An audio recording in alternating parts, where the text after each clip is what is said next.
So this week, we're talking about real vampires. Real vampires. Real vampires. You know, we've talked a lot, and everyone already knows all about fake vampires, right? Your films, your TVs, your books. Your Buffys. Your Buffys, your Angels, your Spikes, your Edwards. Perhaps even your Stefan, your Damon, Salvatore. Perhaps even your Nosferatus. But what about real vampires? Now, we got to level with you here. We got to be honest with you. One of us suggested real vampires. We did not further investigate what that might mean. We all just said, yeah, that sounds good. And then we're gonna come to the table with whatever it is that we have. Well, I did Dracula.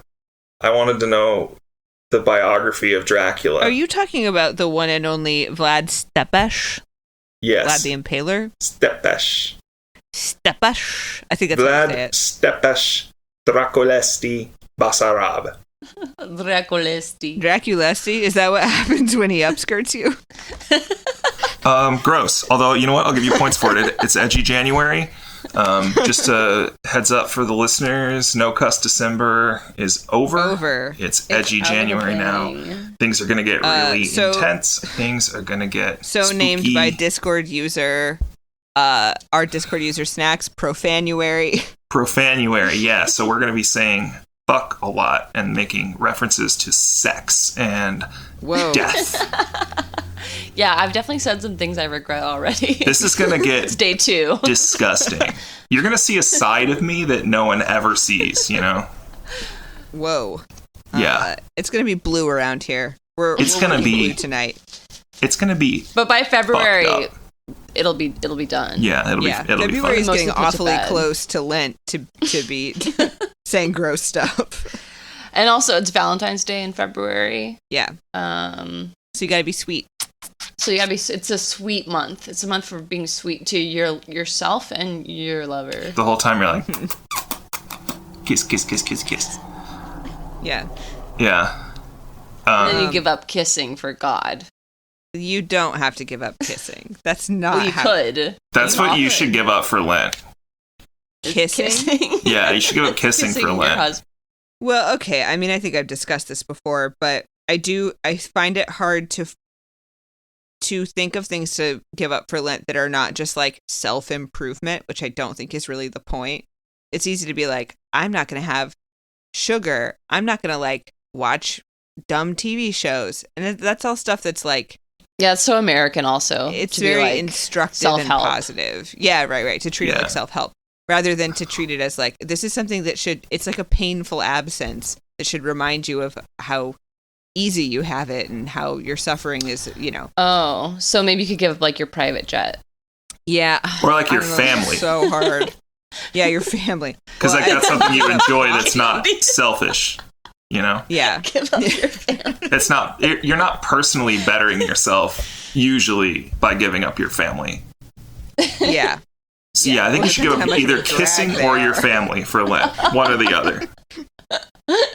All right, I'll take that under advisement. Are you going to tell us about Vlad the Impaler? Yeah, let's just get this over with. So, this is just this segment. This is the boring history segment. So, No. We love it. So it turns and it's out not boring. Dracula also have boring history too.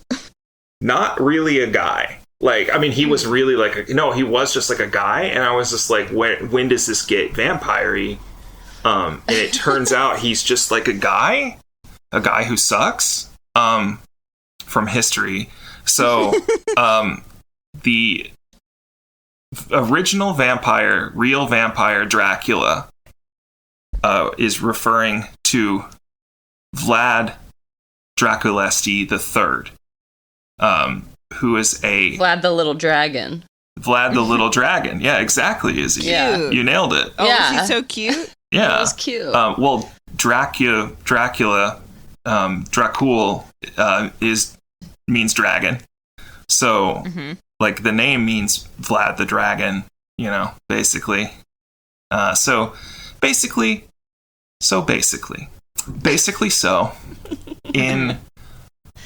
some historical context. I'm going to do this as quickly as I can. Where was that guy at? You need. Yeah, he's in Wallachia.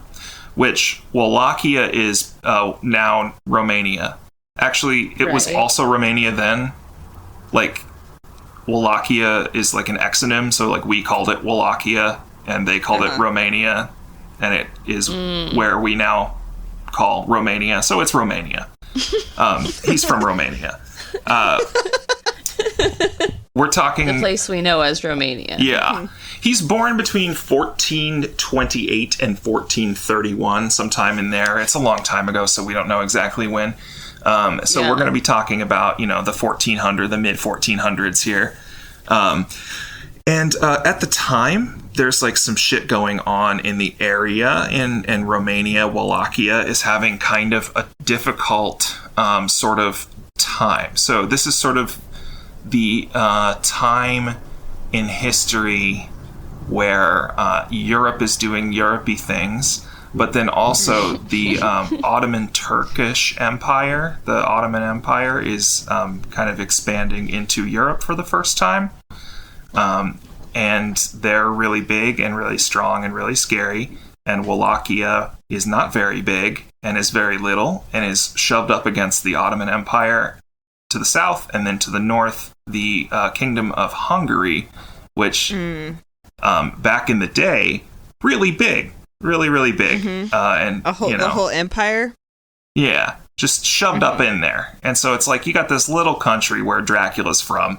And then to the north, you got this big, giant Catholic Hungary and this big, gigantic, Ottoman Turkish Empire to the south. They're Muslims. And then you have Wallachia, and they are Orthodox Christians. And Sarah, you might know about the schism, is what it's called. Have you heard of this schism? Yeah. I don't know which side of it you fall on. You do. I do, yeah. Because I'm Catholic. Yeah. But not Orthodox. So what I'm getting at here is that nobody likes each other in this area. The Hungarians hate the Wallachians because they're Orthodox, and Why? This is like it's a time when it's a really big deal to not be. Like, I think it's less of a big deal now. Like, I don't think the Catholics are like, fuck the Greek Orthodox Church, right? I mean, maybe you are. I don't know. You guys are jerks. There's a lot of many inroads made in the last 500 or so years. Yeah, like, this is a time when they are not typically chill. And it was actually, the Muslim versus Christian thing was a big deal, especially, where the Ottoman Empire was kind of slowly pushing into the Christian Balkans in Europe. And the Eastern Orthodox folks in Wallachia were considered to be like basically almost as bad, like only a little bit less bad than like the Muslims by Catholic Hungary. Like, it was like there was controversy, like which one they liked less. So it was sort of the point is that, yeah, I guess like trigger warning, sectarian religious strife and Islamophobia. Of course, this is a very different time. Like, the Ottoman Empire is a very, very powerful, ascendant empire that is actively trying to invade Europe.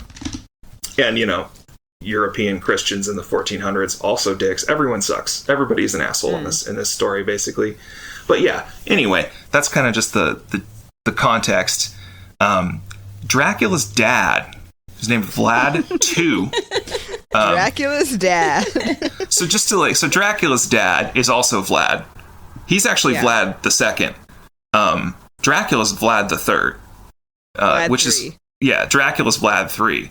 So Vlad II was an illegitimate son of a king who, as a replacement last name, because he was illegitimate, was given the name Vlad Dracul because he was a member of the Order of the Dragon, which was a chivalrous order in Europe dedicated to stopping the Ottomans from advancing into Europe. So it was like an anti-Ottoman Empire Christian religious order. And he was a member of the Order of the Dragon, so they named him Vlad Dragon. Or Vlad Dracula. Dracul.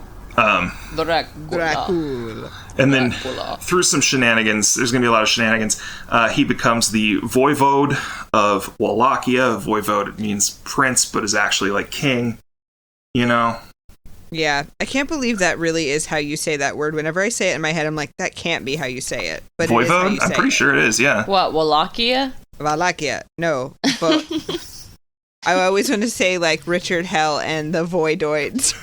Yeah. Void. Voivode. Voivode. Voivode. If you said like this, it makes sense. Voivode.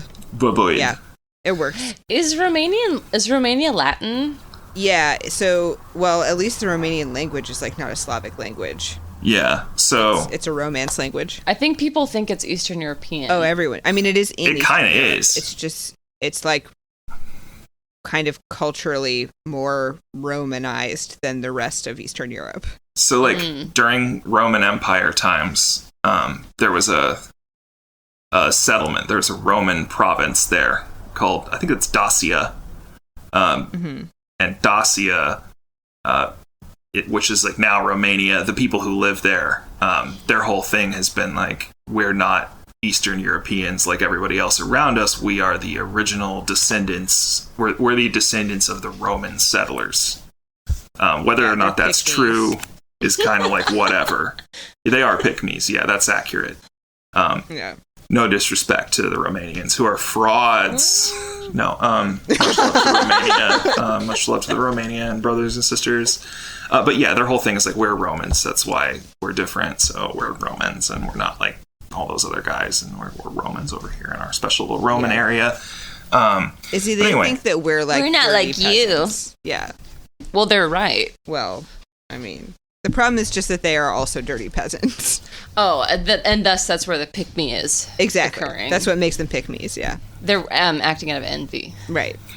The beautiful thing about like this time period is that like pretty much every single person everywhere is a dirty peasant. Yeah. with some very how it should be minor exceptions, you know. Yeah, the 1%. Right. The yeah, 1%. Exactly. Which at that time Liz. is what, like the Habsburgs? Right. Yeah. Liz. So, what to know about Wallachia right now is that so they're caught in this sort of very bad situation between two bigger, stronger countries. Poland vibes. And Poland vibes. They also hate Poland. That's a whole thing. Yeah, We're not even going to touch on that. Everyone hates Poland. Doesn't? Poland hates everyone. You know, in this time period, I guess. And later also.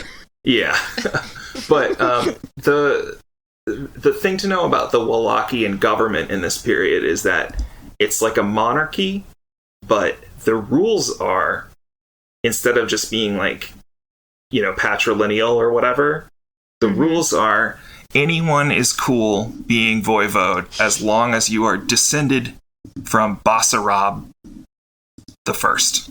So You just have to have one common ancestor. So you just have to be, and he died in the 1200s. Sick. So we're like 200 years out from the original dead guy you have to be related to. What would be stopping anyone from being like, I am? Yeah. Bingo. And that's the problem. Not like monarchy is a great system anyway. And, you know, people do that in monarchies too. But like, you've got like second cousins, fourth cousins in the mix. What are they going to do, 23andMe? Right? They can't. It's peasant times. It's mud times. Yeah, we don't have Ancestry.com. Yeah. So there's two families in Wallachia that both are claiming to be the rightful descendants of Basarab.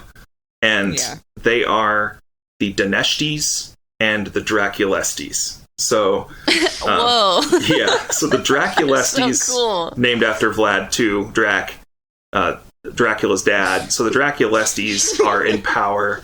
And there's basically just a whole ton of shenanigans that go down. I'm just going to try to breeze past these shenanigans because we're going to be here forever. So basically... During Vlad 2? So Vlad II is... Drax dad. Yes. Dracula's dad.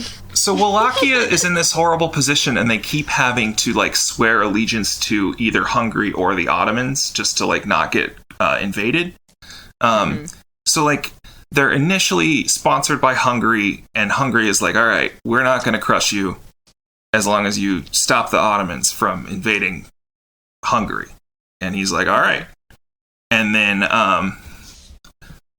they're like, yeah, okay, all good. And then the Ottoman Sultan is like, hey, actually, you're going to pay us taxes and we're going to like, go right past you guys to like invade Hungary. And he's like, yep, cool, all good. Mm-hmm. And then Hungary sends a guy named John Hunyadi, who is the voivode of Transylvania.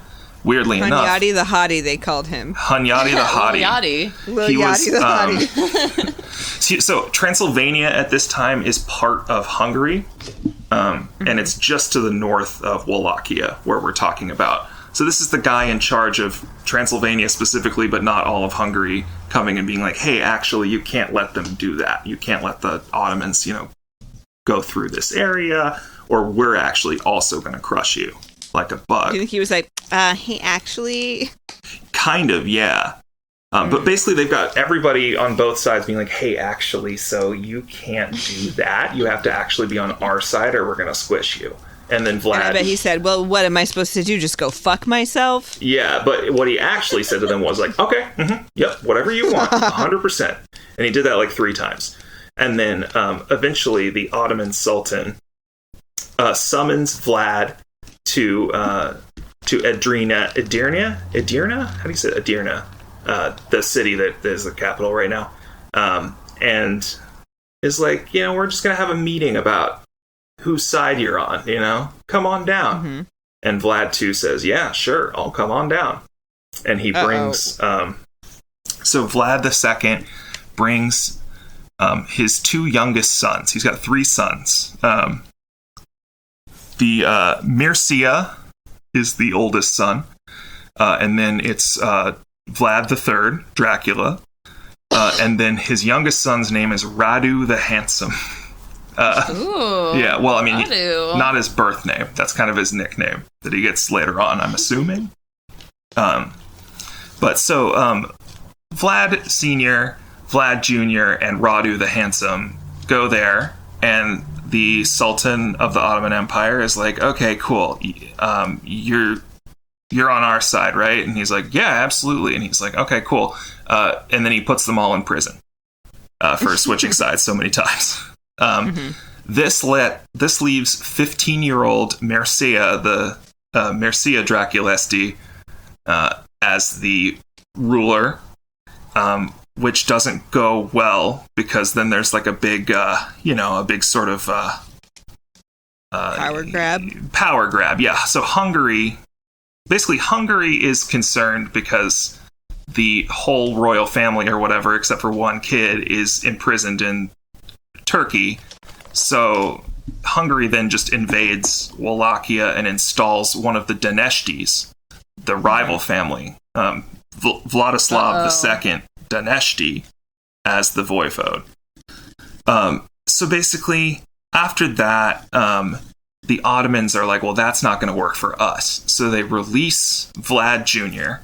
and are like, we're going to give you an army and you're going to take back, or not Vlad Jr. They release Vlad Sr. and they're like, all right, you're going to get rid of them. So they go in and they take the throne back. So then now they have a pro-Ottoman Dracula sort of king who's like pro-Ottoman, right? But they decide as like insurance that, they'll stay loyal to the Ottoman Empire. They keep the boys. So they keep Radu and Vlad III as prisoners, but they're like, they're being educated. Fancy prisoners, right? They're fancy prisoners. They're being educated at the royal court, notably alongside the future Sultan Mehmed II is a few months older than, a few months younger than Dracula, who I will now, from this point on, just be calling Dracula. So he's a few months younger than Dracula and a few years older than Radu, the baby. Was he also being held like hostage? No, he was like the son of the king, He's the fancy prince boy. Yeah, and they were all being fancy prince boys together. Dracula had a very bad time. He was rebellious, hated being there, hated the Turkish people, hated not being able to go home. And he was, like routinely like whipped and stuff. Like he had a very bad time and hated everybody. Radu, the Handsome, was thriving. Radu was like having the time of his life, was very agreeable and just kind of hanging out. Eventually, Hungary invades again, Hungary invades again and gets rid of Mercia and Vlad II. And by gets rid of, I mean they take the oldest son, Mercia, they cut his eyes out and then they bury him alive. Sure. And then the Vlad Senior, the king, the voivode, runs away, but they catch him and they kill him. And then they put Vladislav II, Dineshti, back on the throne because he's, pro-Hungary, anti-Ottoman. Right. So then the Ottomans are like, okay, let's do it again. So they release Vlad because he's now the oldest Draculesti. They release Dracula. I see. Okay. And they're like, okay, we're going to release you and then just send you back up there to be king, or to try to become king somehow. Which isn't going to work well because, I think he's 17. We think he's between... He's a little boy and he hasn't even lived in his own country for a while. Yeah, he's been in prison since he was 12. Mm-hmm. And he's between 17 and 20 or 16 and 20. We're not sure. But he's a teenager, basically. And they're like, okay, go take over Romania again, please. Because the Hungarians did it, and we want to do it again. And then... that's not going to work, right? Obviously. But he gets funny to treat someone like shit and then be like, go do this thing for me. This is a story of people treating each other like shit and then being like, oh, never mind. This is the theme of this story. Oops, sorry about that. Actually, the opposite thing. Over and over and over and over again. Oops. So they release him and they're like, go take over your kingdom again and then pay us taxes and stuff again if you're down. So they let him go, and this is a hopeless assignment until there's this enormous battle in the 1440s where a bunch of Christian kingdoms and duchies in Europe join with Hungary to try to stop the Ottoman army. And they fight a big giant battle, and the Christians lose, and it's a disaster. A bunch of Christian kings die in this act. I think 4 different countries lost their king in the same battle. Wow. It's a disaster. And one of the kings, and of course Vladislav Dineshti, the voivode of Wallachia, is at this battle, which is 200 miles away from Wallachia. So Vlad is like, okay, here's my shot. Takes a small group of guys, horsemen, and they ride to the capital. And he's like, I'm the king again. My dad was the king, and so I'm the king. And the other guy's gone. And this works for about 2 months. And then the other guy comes back from the battle and is like, what are you doing? And then Vlad runs away. Nice. So... Dylan, at what point does he start impaling people? Oh, I'll get there. Right. But the context is that he just keeps having to run around. There's just a lot of switching sides. Sounds like a real drag. The basics of it are that Wallachia is either being a puppet of Hungary or a puppet of the Ottoman Empire under threat of future violence. Either way. Mm-hmm. And they just keep switching sides.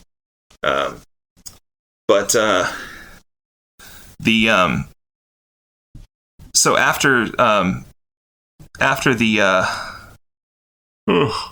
oh man, this shit is boring. After after all that goes down and Vlad has to run away, he goes back to the Ottoman Empire and is just kind of in hiding there. And then the war ends officially. The Ottomans make peace with Hungary, and this is very bad for Vlad the Impaler because he was being kept by the Ottomans, but now there's no reason to because they made peace. Uh-huh. And so he's just kind of he's hiding in Moldavia for a while, and then he's in Transylvania and some villages hiding. Moldavia. But basically he gets his big break again because the king of the voivode of Wallachia, who he tried to overthrow and failed, switches sides and is I'm a pro-Ottoman boy now. And then the Hungarians who killed his dad and buried his brother alive, by the way, come to Vlad, Dracula, with an offer and are like, hey, do you want to be on our side now? We'll make you the king. And he's like, okay. Then they do that. Which just feels like a principle, like an issue for me. It's like, that's like that's a big character flaw, right? Mm-hmm. Like, that's a warning sign. Yeah. And he's like, well, yeah, I hated the Ottomans all along. There's also some stuff that, like, his younger brother may have been in the Ottoman harem as, you know, a boy lover. And that may have pissed him off more. You know, that may have been an issue. We're not sure. We'll never know. But we'll never know. We'll never know. But so, yeah, he's the king again. And he's gonna act normal, right? Yeah, he's gonna act real normal now that he's got his big break and he put him on the throne. But then the Sultan of the Ottoman Empire dies, and Mehmet II, who he was raised with, becomes the Sultan. And then, because he's a fence walker, you know? It's like in his blood. His dad was a fence walker. He's a flip-flopper. Yeah. So anyway, he sends a delegation of, like, congratulations to the Ottoman Empire, to the new Sultan, saying, hey, congratulations. Well, that's his boy. Yeah, that's my boy. What's up? Remember the old days. This pisses off Hungary very much. Yeah. And they're like, what are you doing? And he's like, you know, I'm just like being polite. I'm like supporting my friends. I know he did something fucked up, but like, that's my boy. That's my boy, dude. He's just like the ultimate flip-flopper. So then, you know, they're like, well, the Turks are like, oh, so if you sent, you know, congratulations, are you down to like pay taxes and stuff again and let us like march our army through your land? And he's like, yeah, man, sure. It's like, sure, you know, you officially recognize me as like best boy king of Romania, and I'll do it. And then, you know, the Hungarians, so he switches sides again. So he starts off life anti-Ottoman, captured by the Ottomans, pro-Ottoman, invades, fails, and then the other guy switches sides. So then the Hungarians are like, hey, you want to be on our side now? And he's like, yes. And then they make him king. And then the Ottomans are like, you want to be on our side now? And he's like, yes. And then he founded Bucharest. Good job. Oh. Good job, Dracula. Now, the problems with the reputation stuff start happening immediately after. There's a big faction in Romania that's loyal to his predecessor. They are the boyars. Well, not all the boyars just means nobles. Some of the nobles. Boys are what? The boys are the boys are disloyal. And they're like, well, we were fans of the other guy that you killed in a duel when you became the king. That's a whole other thing. These boys ain't loyal. So he crushes the rebellion. They rebel against young Dracula. And then young Dracula puts down the rebellion, gets their leaders, and impales them all on stakes. And that's his first impaling, as far as we know. Oh, no. Okay, that's when he got the taste for it. Oh, yeah, there's many impalings. So he impales the leaders of the rebellion on stakes. And then is like, okay, guys, I just want to make peace. That was ugly. We just had to make an example of some folks. I'm not like that. I'm not like that, really. So he invites... That wasn't me. It wasn't me at all. I didn't do it. So he invites the... Listen, guys, this isn't me. He invites 200 of the anti-Dracula boyars who were not impaled previously to the palace for Easter Sunday. Oh, and he says, it's gonna be nice and Christian. Come celebrate Easter Sunday. The rebellion's over. You know, we're all one people, one love. You're my boys. You're my boys now, too. They arrive with their whole families, 200 of them. No. And they come inside to have, you know, Easter service, and instead they are rounded up, marched out of the city gates, and all of them are impaled except for the children. So all the husbands and wives are all impaled. And the children. That's not in the Bible. You can't do that on Easter Sunday. Yeah, he did that on Easter Sunday to like 400 people. And then they sent all their children to a slave labor camp where most of them died. What kind of labor? Like they were they were making bricks for fortifications because he was building like castles everywhere. Okay. He was trying to fortify the border with Turkey and stuff. So he sent like a bunch of like little kids to like a forced labor camp making bricks where they all died.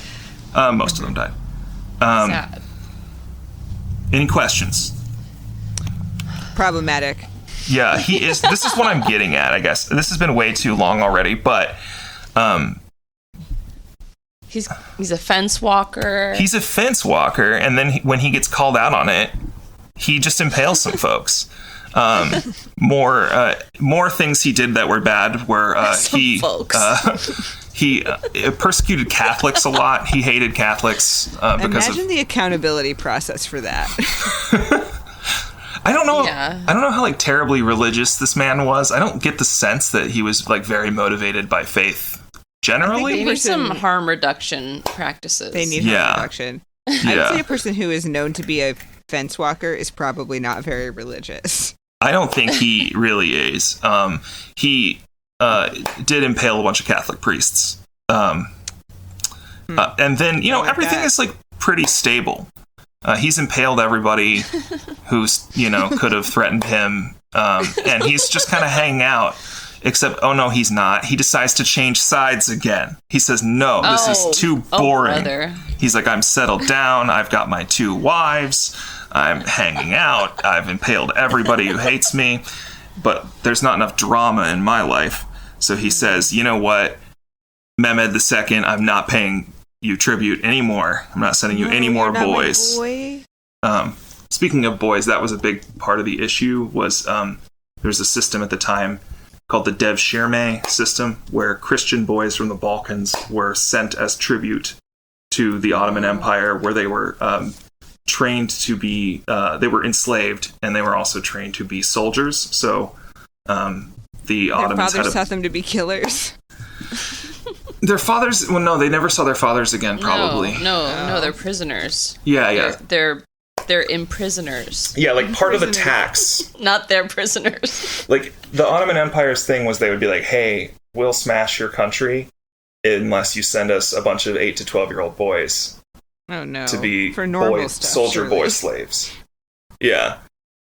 So Dracula says, this year I'm not sending you any boys. And Mehmed II is like, what the fuck?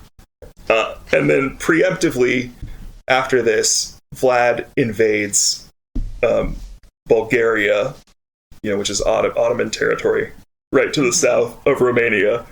And during that invasion, nobody's really expecting it. I think everyone's kind of expecting them to get in trouble for not sending any boys. So kind of preemptively, he sends all of the soldiers to the Ottoman Empire, and they end up killing tens of thousands of Bulgarian Muslims and Turkish people there, and capturing a bunch more, and then kind of running away back into Wallachia. This makes the Ottoman Sultan with very their fortified mad. Walls with all those bricks. Not enough. The boy bricks. Too many bricks. Yeah, they relied solely on imprisoned 8-year-olds to make the bricks, so it didn't hold up. They ran away after they killed a bunch of people and kidnapped a bunch of people back into Wallachia, and the Ottoman Sultan Mehmed II was, understandably pretty upset by that. A little teed off. Killed a few 100,000 people, kind of unprovoked. And then marched a big old army into Wallachia. He almost died. There was an assassination attempt that Vlad Drac almost pulled off, but he didn't pull it off. Anyway, they get to the capital, and they're gonna, they're a huge, scary army. They get to 150,000 people. They get to the capital to take it over and get rid of Dracula. There are, before they reach the capital, there are, they run into what looked like a forest of impaled bodies. Over 20,000 Turks impaled on spikes. And this is real gross. Trigger warning, gross. That's a very excessive number of dead bodies. Yeah, and I mean, we're talking like the spikes are huge, in the butt, out the mouth, while alive was the method. Cannibal Holocaust stuff. Is it like an intimidation thing? Yeah, but they've impaled over 20,000 prisoners that they took in their last little adventure and impaled them in a half-mile wide, 2-mile long, like, strip in front of the city that the Turkish army would have to walk through. As like an intimidation tactic. This is what awaits you. Yeah, that's troubling behavior. If that were my student, I would call his dad. Yeah, that's very troubling behavior. I would say that's like, I would say it's like a red flag. That's out of the ordinary for the time. Yes. Yeah. Forest full of horror. I mean, this is like a pretty horrible time, right? Like, we've already been talking, like, people's eyes have been burned out. People have been buried alive in this story. There's a lot of child slavery. That's all bad stuff, right? But I mean, this is like, it's like the scale, like killing like 20,000 prisoners and impaling them just to like, creep out another guy in like the worst manner imaginable, who like used to be your boy, man, like back when you was kids, right? Used to be boys. They were raised together. So they that'd be hard. But the crazy thing is that it works. So the Turkish army, the Ottoman army, gets to the forest of impaled people, and Mehmet says, "Fuck this, we're going not here," and turns around and goes and does something else. And Vlad the Impaler, who's now kind of starting to be called that, is like, "Hell yeah, boy, we did it. Now we need help because they're going to try again." So then he rides his little horse to Hungary, and he says, "Hey, we scared them off, we spooked them off, we need your help, or because they're going to invade again, because we got to be boys together, we got to stop the Ottoman Empire, that's what you wanted, right?" And the Hungarian, let the boys be boys. Right? And then the Hungarian king is like, yes, king, absolutely. But actually, they imprisoned him then. They were like, "Yes, thank you for doing that. You're going to jail." Because and it's like, it's been suggested strongly, it's like one of those historical things we'll never know exactly why, but the rumors, like, people were starting to call him Chepesh, which means the Impaler, which is funny because like that's like the least cool part of his name, like Vlad, he's got like dragons, Dracula. Like Vlad Dracula sounds super hard, but like Chepesh. Vlad, but in English it sounds extremely cool. Yeah, but like Draculesti. Draculesti is just cute. He sounds like a little common pervert. So they put him in prison for 12 years. During this time, the Ottomans take over Wallachia again, and who do they put in charge? Radu the Handsome. I was about to guess that. His handsome, sweet baby brother. So he left where he was imprisoned. Yeah. Or held for ransom or whatever. Yeah, he was like held in like the royal court. Like he wasn't like he was like in a down cell. with it in a way. This is like this used to always be a thing. They would like kidnap the sweet little princes of their rivals and then raise them to live in their court so that they would always be conflicted. Exactly. Oh. Exactly. So like that was the idea, right? So like notably, like when they took the kids initially, they're normally like when they would take Christian captives, they would convert them to Islam. They didn't do that here, and that's like strictly because like the whole point was, they someday can install him later.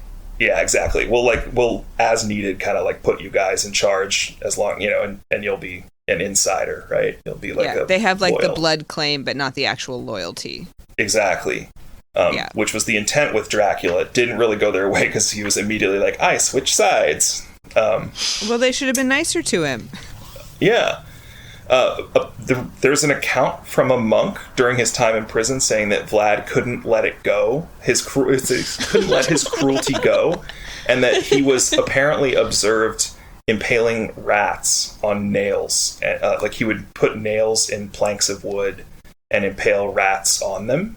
Do you think everyone in jail was like, "Oh, get a new thing"? Yeah, it's a fucking yes. They're probably dude. happy that there weren't a bunch of rats around. Yeah, Sure, I guess he is like doing something useful. Like, yeah, he was. Yeah, I mean, he was an exterminator. we know that like this guy was such bad fucking news that like the Hungarians were like, stop the Ottomans from getting to Hungary, and Vlad the Impaler impaled 20,000 people to scare them away, and it worked. And then he went to go report his success, and they were like, thank you for that, you are going to jail. Like, that's how bad he was. He was like, he did exactly what they wanted, and they jailed him because he is. What did they expect of him? I think not impaling that 20,000 people. Probably some like heroic Like shit. what were they thinking, I wonder? Like Well, I think, normal like- rules.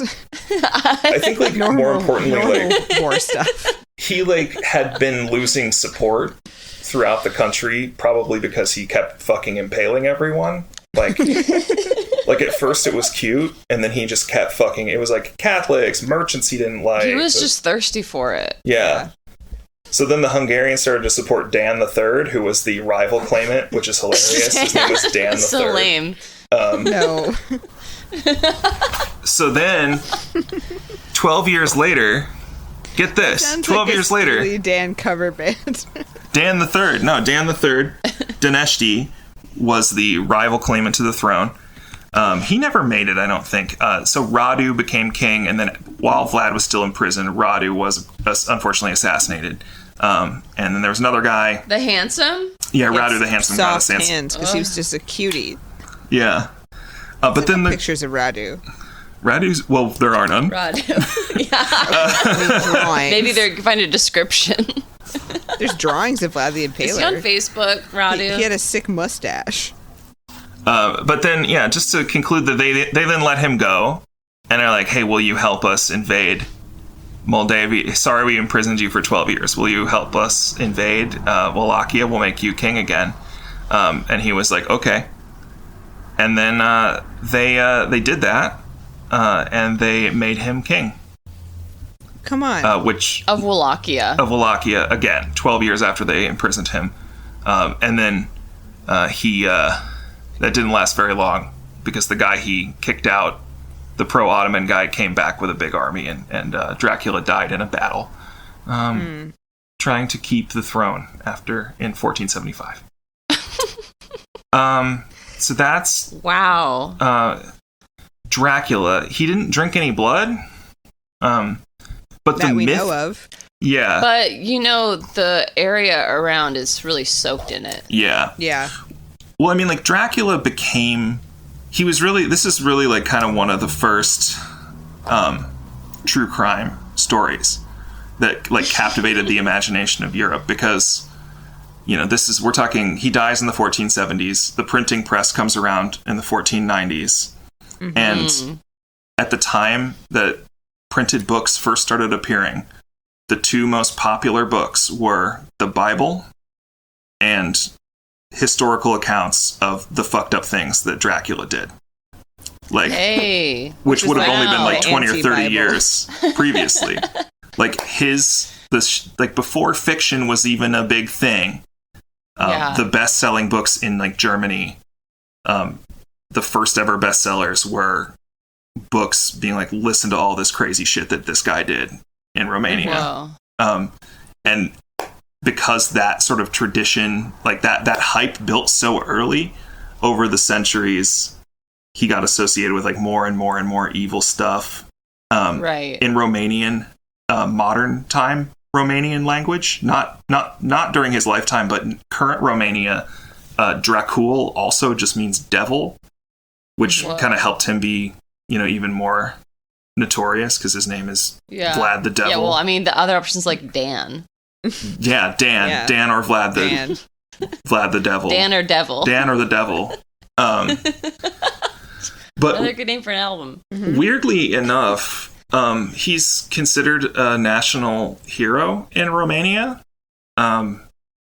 He had like an image rehabilitation in like the 19th century, like a big patriotic,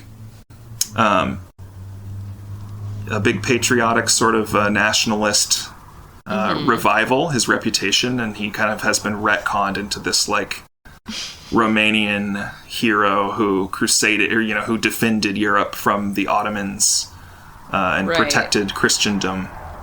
And there's like statues of him in like Bucharest and shit, which is like, I don't know. I think he's fucking canceled. Like, you should go to Romania and tell people that he's fucking canceled. Yeah, he's well, I mean, he's like I don't know. He's like the biggest fucking like weird like spineless loser ever. Yeah. Like he keeps switching sides. Like the idea that he's like some like anti-Ottoman Christian hero is like crazy. He was like on their side like 4 times. He kept flipping back and forth when it suited him. There are people who like perform cope and are like, no, he was just saying that. It was like strategic. I mean, it was all strategic. Like, like except for like the last one that really backfired for him. Was the side switching strategic? Like, yeah. I think it was his only option because he had no power. Like, he just had to say yes. Yeah, that was most of them. Like, yeah, like, because I mean, it was just the whole thing that at this time period was like 2 bigger countries just like threatening this smaller country and being like, if you don't do what we say, we're gonna blow you up. And right, like if he picked a side, wouldn't he have been like destroyed quicker? Yeah, and that's why they kept invading the country and replacing the ruler with like a different ruler who would support whichever other side. But then that last one didn't really make sense. Like the last one really was like he was like the Hungarians, he had agreed, the Hungarians were like, okay, you are the rightful ruler of Romania as long as like your responsibility is to like stop the Ottomans from entering our land. And he was like, okay. And then the Ottomans were like, we're cool with you as long as you pay taxes and send us some boys. And he was like, okay. And that was a kind of a stable situation. But and not then one his day, dark urges. Yeah. Where do you think he learned those dark urges? Like, do you think it was when he was held hostage? Do you think he saw things? Probably, maybe. I mean, he didn't have a good time. We know he was like, treated relatively poorly, or he was rebellious and did not want to do what the Ottoman supervisors wanted. But yeah, maybe his dad raised him to be a killer. Maybe. I mean, I just feel like he's just a huge flip-flopper, He's John Kerry, you're saying.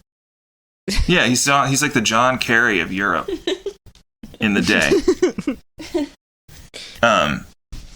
Like, just be chill, man. Yeah, he could not be chill. Yeah, like, how could you do that to your bro? Yeah, like, don't do that to your bro. Just pick a side. Like, he can't, he, to be fair, I mean, he did play both sides for a long time. But yeah, I think it's really crazy that he's a national hero. Y'all are fucked up for that. Romania, quit that. Call out. Well, that's a good segue into Izzy's segment. Oh yeah, and then Bram Stoker had written Dracula, or had like outlined the character of Dracula, the vampire, and didn't have a name for him, and then was like reading a history book for evil people's names, and was like, that sounds evil. Yeah. And so now people think he's a vampire, but really he's just like a flip-flopper. Maybe he was a psychic vampire. He definitely was a psychic vampire. For sure.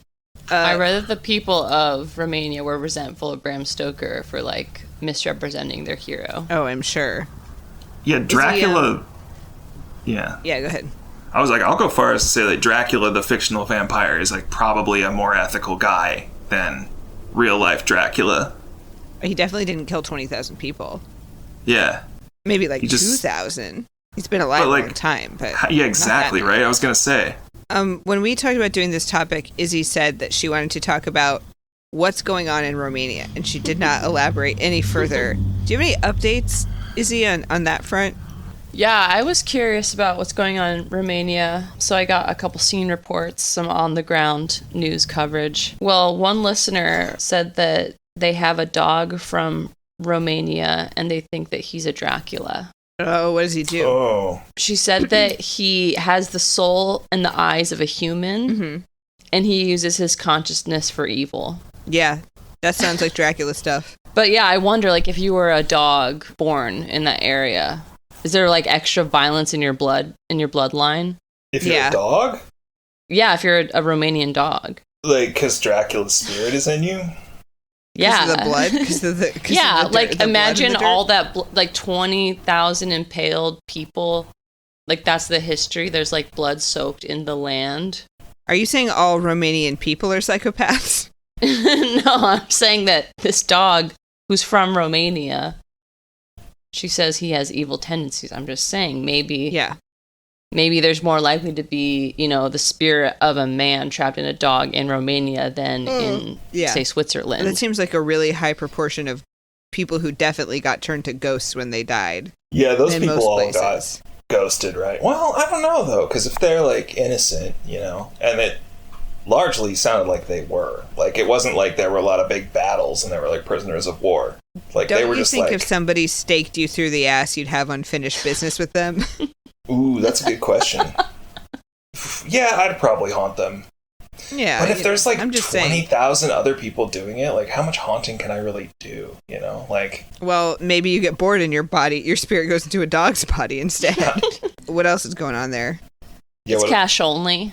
Is cash only in Romania? No, it's not. Yeah, cash is king. Don't they have, like, a dictator who, like, weird American alt-right guys are, like, going to be servile to or something? Hungary does.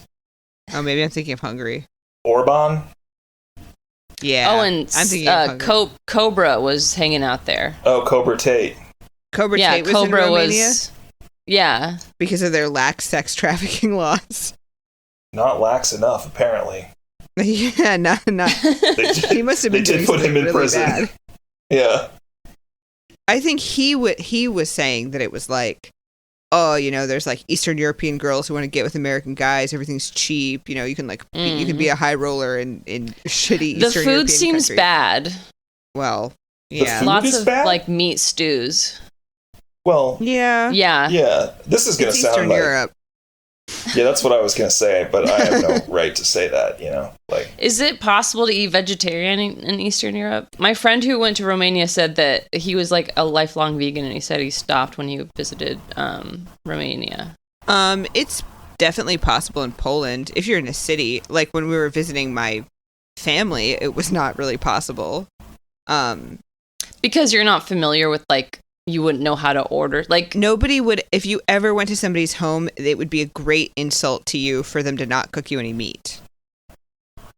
So you could probably just be like potatoes only, please. Yeah, if you're being hosted by somebody, I mean, this definitely happened with us. Like, I would eat fish when I was there because otherwise I was like insulting my family. But if you explain it to them as like a religious thing, like, oh, I deny myself this, people will understand it. Oh, wow. But that's so interesting. You really can't convince a bunch of 70-year-old Eastern European people. Like, if they cook you, they're going to, like, go all out and make you really nice stuff like lamb, stuff they would not make for themselves normally. Like, the hospitality culture is extremely strong. So, yeah, they would think that something was like extremely wrong with you if you didn't accept that food. And it's all that they would make for you. I mean, there'd be like side dishes that were, potatoes. Would you two accept the delicious lamb? No. I did not accept the delicious lamb. No, I mean, my dad was there and he could sort of translate and explain to people ahead of time what the deal was. Do you think what he said was actually like not what you said? These fucking weirdos. Do you think he was like, she's very influenced by New Age Eastern religions and believes that... She's been corrupted by the West. Yeah. Do you think he was like, she's in a cult and they only eat raspberries? Yeah. They have raspberries in Eastern Europe? Yes, definitely. There's probably some like great like raspberry liqueur. Seems like a place where they wouldn't have raspberries. I had incredibly strong cherry bathtub liqueur in Poland. Ooh. It would be really impossible to be a vegan in Eastern Europe for sure, because everything that's not meat is dairy. But you could get away with being a vegetarian. If you're in a big city, obviously you can get anything. And they might anyway, be the stricter. architecture is sick. The architecture is sick. That's true. There's some like really beautiful like Gothic, but like in like in a way that's sort of grotesque. Like it doesn't really. It's like unsettling to look at. Mm-hmm. Do you know what I'm saying? Yes. In terms of aesthetics, I have been around a lot of Orthodox stuff because I was raised around so many Russians. I read that almond milk was invented in medieval Catholic monasteries. You told me this. Oh, yeah. During Lent as a substitute, and that they would make elaborate dishes. Like they had like a substitute for eggs that was made out of like an almond Let's milk bring type that back. paste. And my question is to you, Sarah, as a Catholic, why didn't they just invent oat milk? Why almonds? Yeah, why did they invent almond milk and not oat milk in the monasteries? Great taste. I thought they did invent oat milk. Oh, I don't know, probably. I thought you told me it was oat milk that they had invented. Are you No, just going to say, milk. well, why not almonds instead? Alt milk. No, it was almonds. I don't know. I don't think they invented oat milk. Oat milk came out in like 2017, right? No, I thought it was actually old. Did Monk? Didn't like Jay-Z and Beyonce like make Oatly? Beyonce invented oat milk? Fucking probably. Whoa. Yeah, they're like funded Oatly. The Beyonce Jeezys sort of couple. What are they called? What are their last names? The Knowles? Jeezys.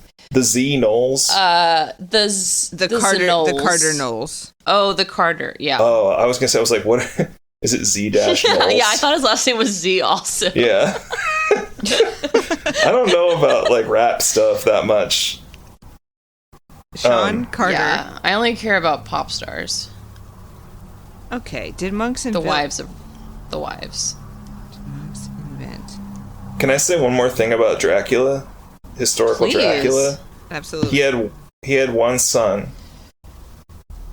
Dracula 4. Dracula 4.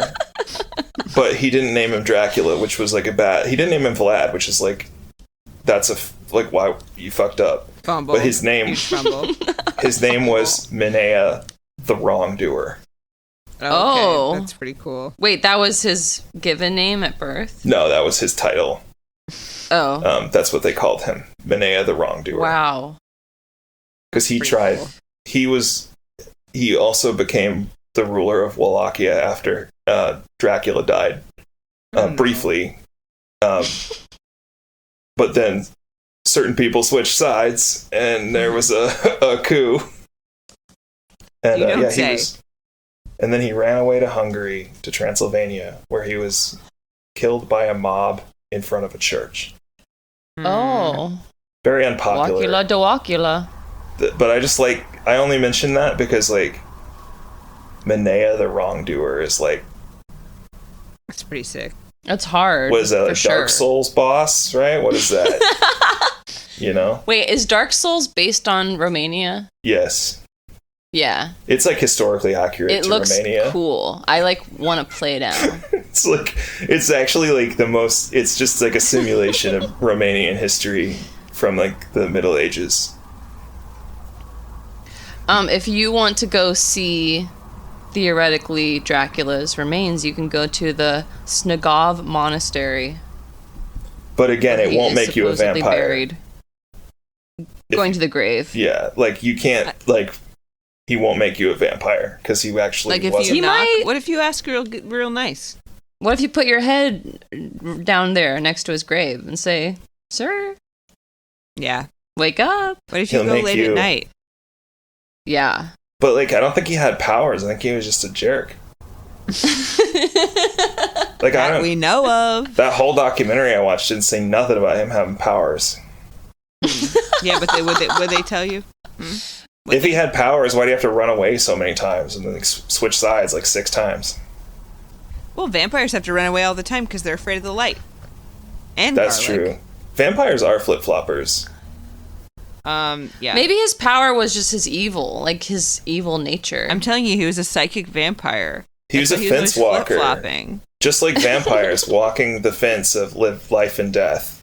I bet he was like exhausting to talk to, and when you left, you were like, "Oh my god, I'm so tired now. I never want to talk to that guy again." You know, psychic vampire. Oh my! You know that you like like, can you imagine, like, okay, so like, he impales all those people, and then he's a fucking Punisher. And then, like, you get, like, a letter or whatever being like, hey, the Voivode invites you to the palace for, for a party, a New Year's party. Yeah. He's going to talk your ear off. Can you imagine, like, what's your move? Like, you know that he just impaled, like, 200 people. Yeah. At the last party, and you get the invite. Are you going? Oh, I'm not going. I'm running away and joining a convent. What kind of food do they have? They have almond milk. Eggs made of almond milk. Yeah, do they have almond milk? Maybe I'll go. Yeah. Follow-up question. Yeah. Yeah. Do you think that, like, if you could teleport historical Vlad Dracula to now and sit him down in front of a computer and make him watch Dracula Flow, what do you think he would think about Dracula Flow? I didn't watch Dracula Flow. Should I watch it? You should watch Dracula Flow. Okay. I said important. I'm sorry. Yeah, I watched it. Will you screen share? Yeah, I will. So the audio is captured. Absolutely. I will watch Dracula Flow. So I know where to insert the music cue. Moving like Dracula, we get it back in blood. You see it? I really did this. I'm really him. Flipped a whole brick into an empire. Stop playing with me. So sold. Chanel optics got me seeing shit. The thing is, Vlad the Impaler was not nice with it. You know who was nice with it? Radu the Handsome. Liz. Oh, Radu the Handsome. Radu. Yeah. Radu was nice with it, I'm sure. Everybody's title except for, it's just like funny. It's like Mehmet. Oh yeah, Mehmet, by the way, also known as Mehmet II, Mehmet the Conqueror is what he's known as. He's famously conquered Constantinople and then, made it Istanbul. But Vlad just called him today. Mehmet, my boy. Mehmet, my boy, and they were at one point boys that became enemies. Yeah, but like so sad. Everybody's title, like to boys. The Impaler, the Conqueror, And Izzy, just to clarify, these are not their names at birth. No, the Wrongdoer. It's confusing. There was a guy who was like a rival claimant to the throne at one point called Vlad the Old. Nice. It was Basarab the Old. Basarab the Old. But like, everybody's got such a nasty little title except for Radu the Handsome. Yeah. Which is like, how handsome was this guy? He was so cute. If you haven't watched Dracula Flow, I don't know if it's for you, but maybe check it out. If it's vulgar. It's an old man saying really nasty lyrics, but he's dressed up like Dracula. Profanuary. Yeah. Profanuary, yeah. If you're down for profanuary content, it's pretty good. You have until February to watch this. Yeah, and then you got to stop because it's too close to and then in February you have to kiss your sweetheart. Yeah, just kissing. Cussing and then kissing. Mm-hmm. Yeah. Cussing, kissing, and then no meat. And then no meat. And then what comes after that? More no meat. Because it's 40 days. Does anybody... And then Easter. Does anybody? That is so real. What else is going on in Romania, though? It seems like a pretty bleak place, to be honest. I don't want to go there. Yeah. Not that I have to, but they're not going to make you. I still don't want to. I'm sure there's cool shit in Romania. I mean, they're fake I bet Slavs, it's like so... whatever. Do you think it'd be cool to like go to the churches and like draw the stained glass and stuff, but how many days can you spend doing that? Right. Yeah. I don't think I could spend even 1 minute doing that. I would go to the churches for other reasons. My friends Lila and Eric went there in 2019, and they went to a salt mine with an amusement park at the bottom of it. Mm-hmm. Whoa. Poland has that. Oh, really? Oh, yeah. The Chode went to Romania. Said that at the fair he worked with a Romanian guy who said that he saw a witch sit on a stove. So yeah.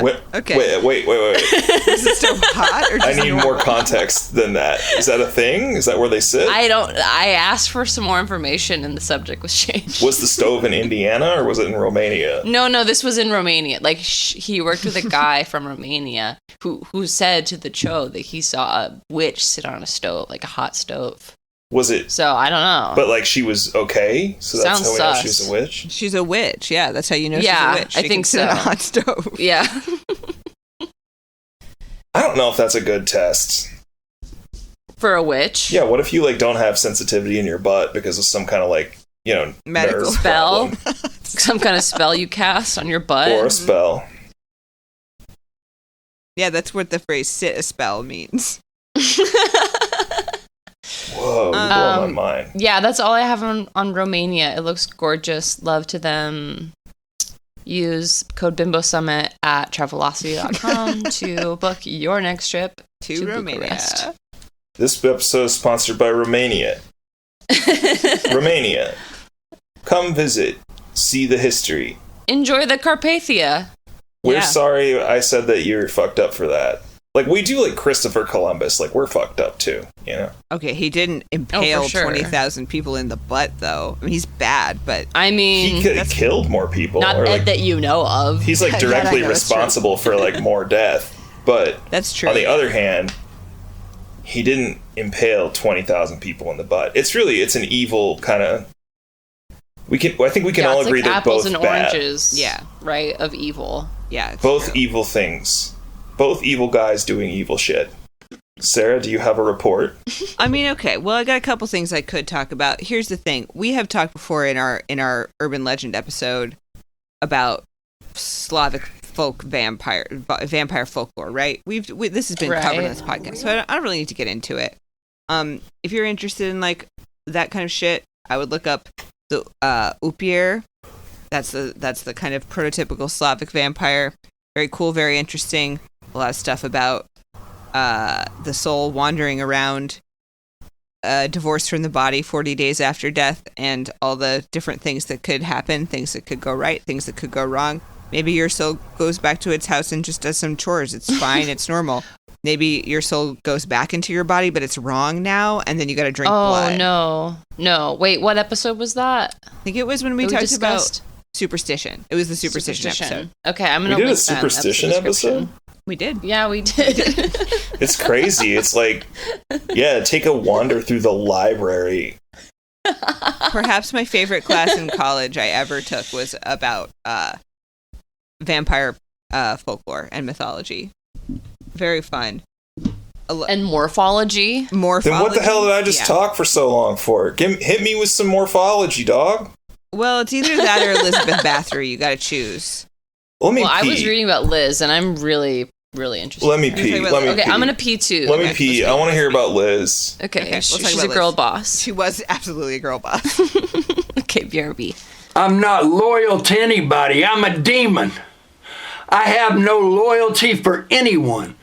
Never did, never will. Shorty chose to be with a demon. Sounds like her problem to me. All right.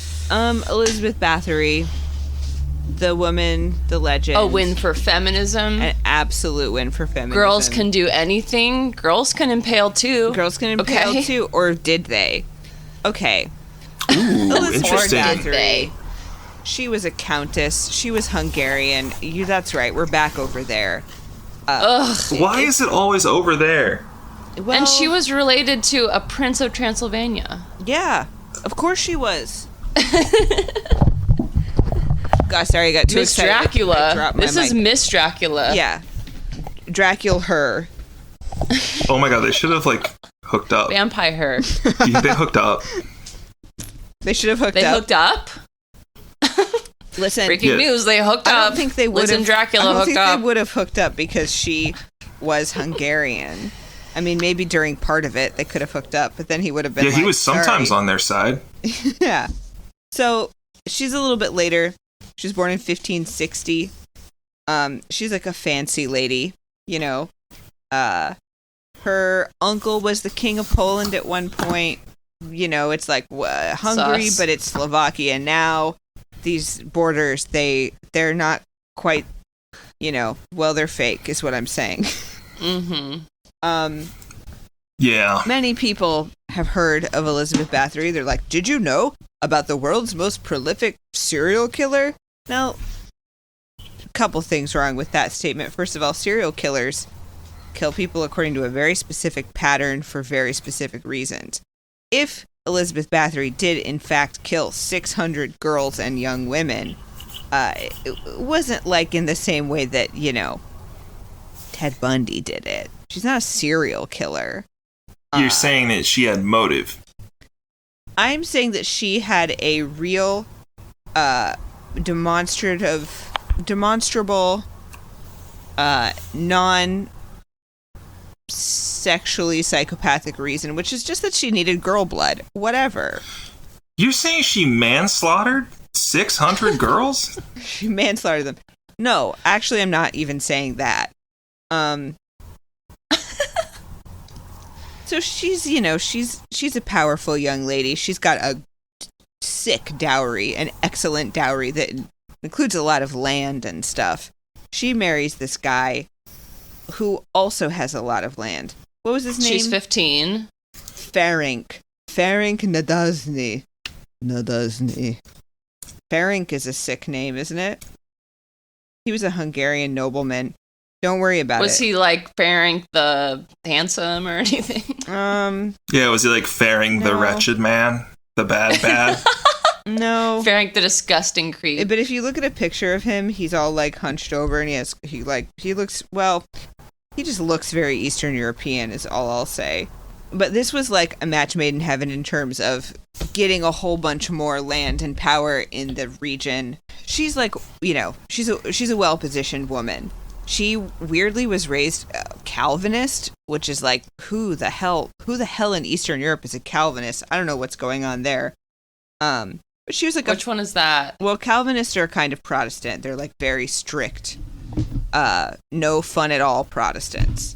That would have been like the newness back then, right? Absolutely brand new. Yeah, the hot new. The thing. new hotness, yeah. Yeah, very, very much so. That's very old timey now, It's very old-timey now to be a Calvinist, but back then it was like not even trendy, like truly on the vanguard. Wow, that's so cool. She had seizures when she was a little kid. Now, it is not known if this treatment was literally actually given to her, but at the time a very common treatment for epileptics was to rub blood on them, blood of non-epileptics on them. Oh. So people they're so creative back then. Yeah, they really were. Yeah, well, they just had so much blood lying around. They were like, I get it. Something with it. Yeah. Non-epileptic blood. It's like to us, all the like weird little potions and like crazy shit sounds so like gross and crazy to us. But like back then, it was like, what are you gonna do? Just die? You gotta try something. It right? makes sense, you have epilepsy. Eat a frog. They don't. Their blood's gonna make it so you don't have epilepsy. Whatever. Yeah. And there's just so much of it at your disposal. You're just gonna start eating stuff and putting whatever weird stuff on yourself to see if it helps. Yeah. It can't hurt, right? Yeah. This was a really funny sentence in her Wikipedia article that is like, well, it says, a proposal made by some sources, parenthetical, who, in order to explain Bathory's cruelty later in life, is that she was trained by her family to be cruel, which is another way of saying that they were cruel to her. That her dad taught her to be a killer.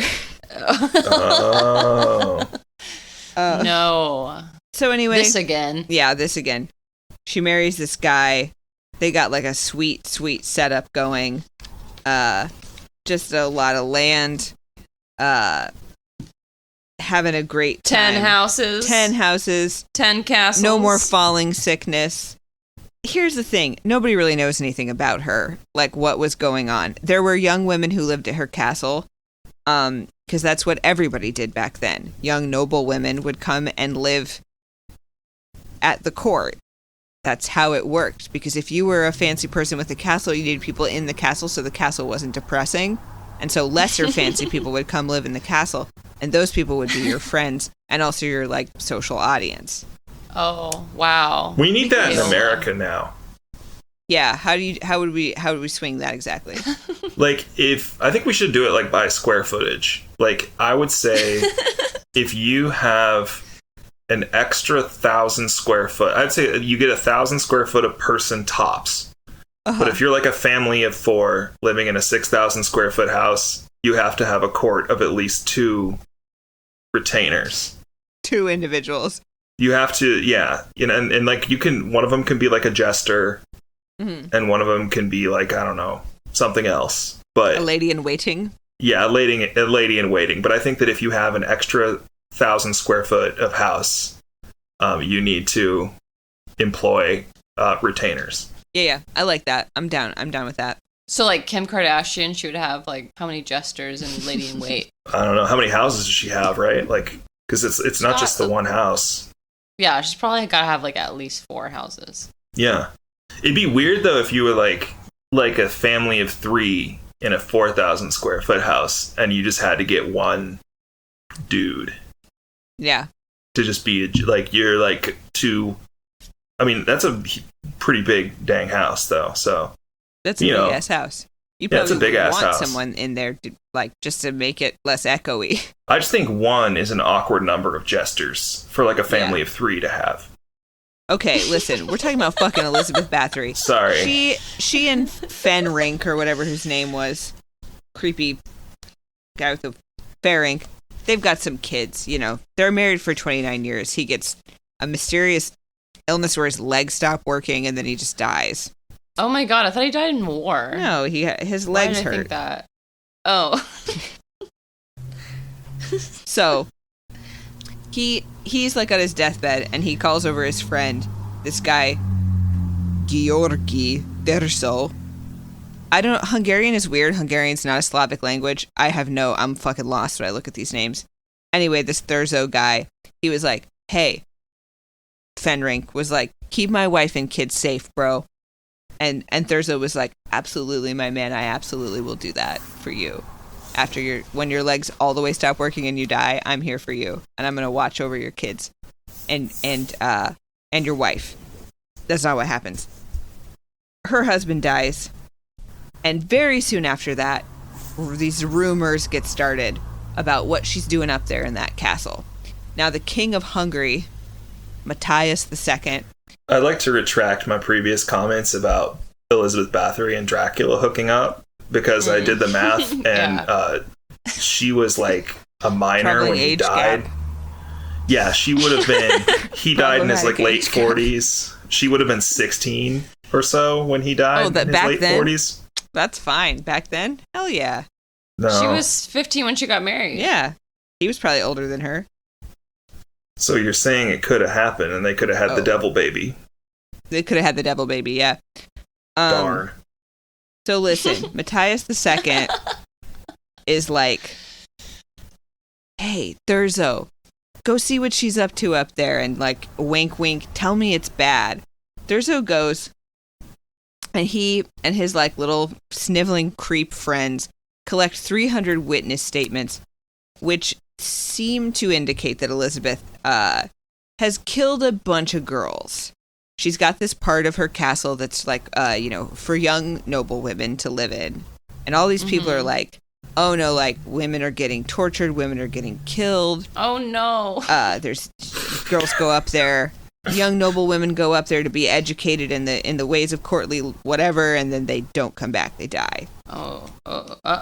300 witness statements. Sounds bad, right? These statements are collected. Thurzo goes back to Matthias II, and he's like, "Whoa, look at all this bad stuff." They go in there in that castle. They arrest her. They arrest a bunch of her servants, 2 of whom are tortured and burned alive. Another of whom is beheaded. And then one girl, they're like, "Oh, it's not your fault. You're fine." They kind of let her off. That's so sweet. That's nice. Well, I think, no, she got a life sentence. They just didn't, like, pull her fingernails off. And then another one, they were like, "Hey, and you," and then they burn her alive. I'm sorry I laughed. Elizabeth, they put under house arrest. Then she lived there for the rest of her life. She died in her 50s. Just, hung out in a castle till she died. Like many, many people who are, like, semi-disgraced royals. Now, here's the thing. This sounds bad, right? All these rumors. She's bathing in girl blood. She's killing gals. She's burying their bodies in fields, doing all kinds of weird stuff. According to this Thurzo guy, at the behest of Matthias II, who really, really wanted all of the land that Elizabeth had. And he did get all of it. Like, this definitely worked. It turns out that a lot of these witness statements were given under pretty extreme duress. Right. Like, the servants did eventually confess, but it was after they had been tortured. Which was, like, considered standard practice. Totally the best normal. way to get a confession is to brutalize them. Yeah. And if you look at the witness statements, they don't exist anymore, but apparently a lot of the witness statements were just like, well, I heard she did this. You might wonder, like, where did this rumor get started? That I don't know. Another piece of evidence, however, that maybe Matthias II had an ulterior motive was that he owed her a lot of money. Again, when she was arrested and charged, he didn't owe her any of that money anymore. So, lots of reasons. There's something in here about the Habsburgs. I think a lot of the neighboring noble people who wanted her land and power were Habsburgs. She was not a Catholic. They were like, let's get rid of this Liz chick. So, possible witch hunt, maybe Liz innocent, maybe Liz guilty and very cool and spooky, bathing in women's blood, trying to stay young forever.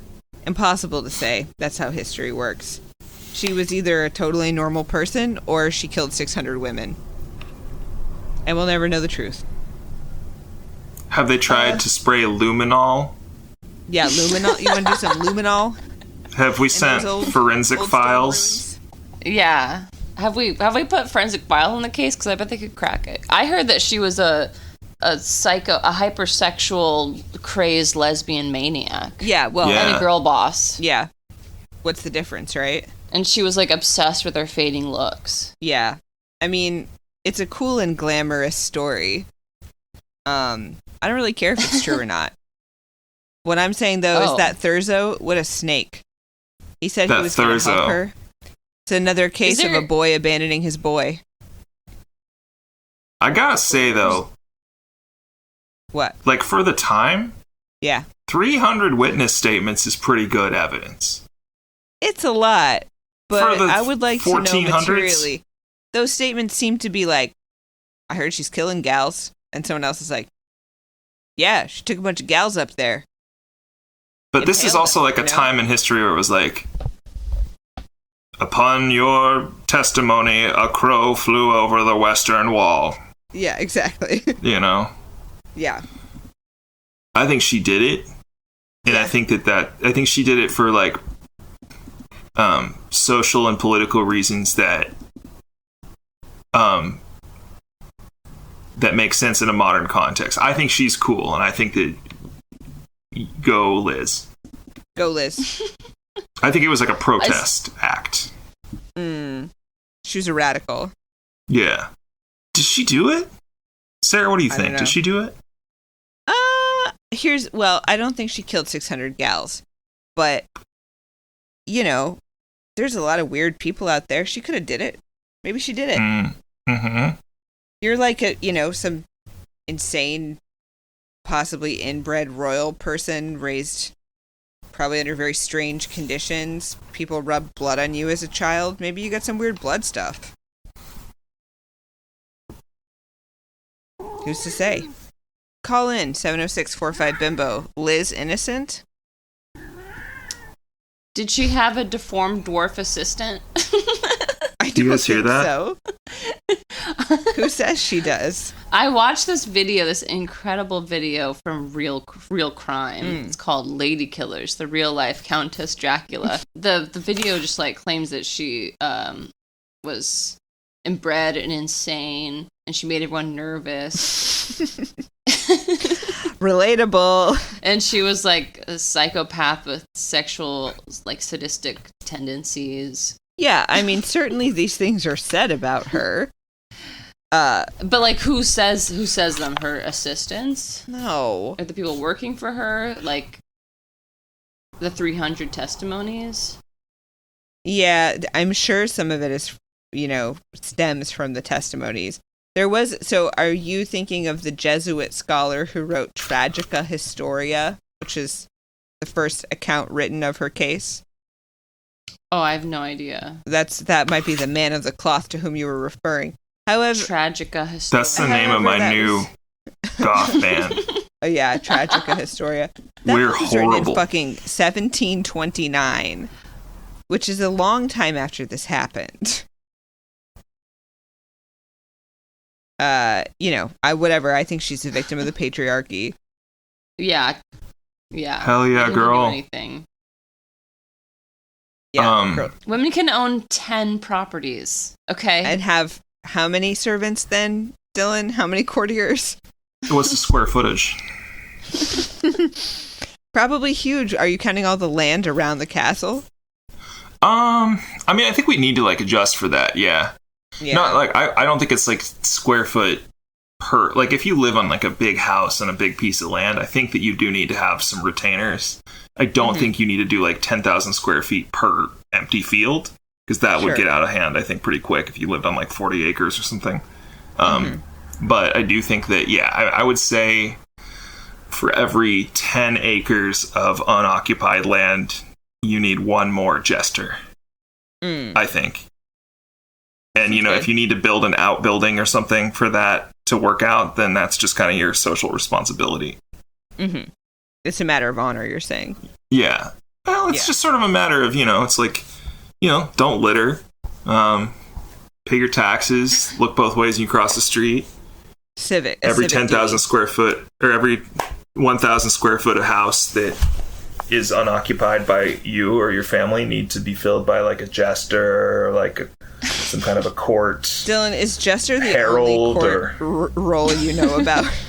What about like an antiquarian or like a family historian, a scribe, whatever you want,